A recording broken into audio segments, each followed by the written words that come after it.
ছিল।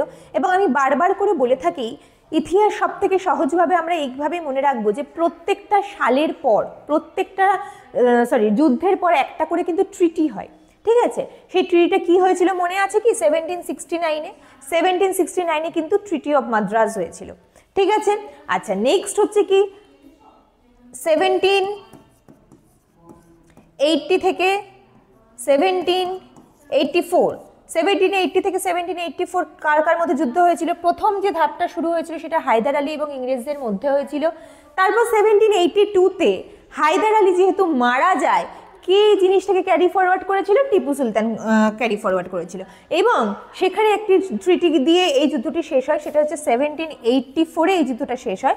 সেটা কি হয়েছিল, কোন ট্রিটি? সেটাকে বলা হচ্ছে ট্রিটি অফ ম্যাঙ্গালোর। তো প্রত্যেকটা যুদ্ধের পর প্রত্যেকটি ট্রিটি। আচ্ছা, তারপরে হচ্ছে থার্ড যুদ্ধটা কি? যেহেতু হায়দার আলী মারা যায় তো টিপু সুলতান একমাত্র ছিল যে কিনা ক্যারি ফরওয়ার্ড করেছিল। তো তৃতীয় যে যুদ্ধটা সেটি টিপু সুলতান এবং ইংরেজদের মধ্যে হয়েছিল এবং সেটি শুরু হয়েছিল 1790 থেকে।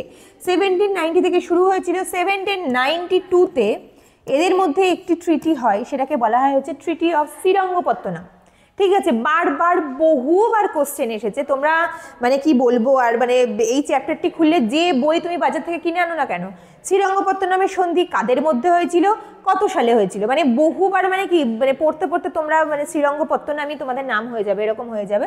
তো 1792-তে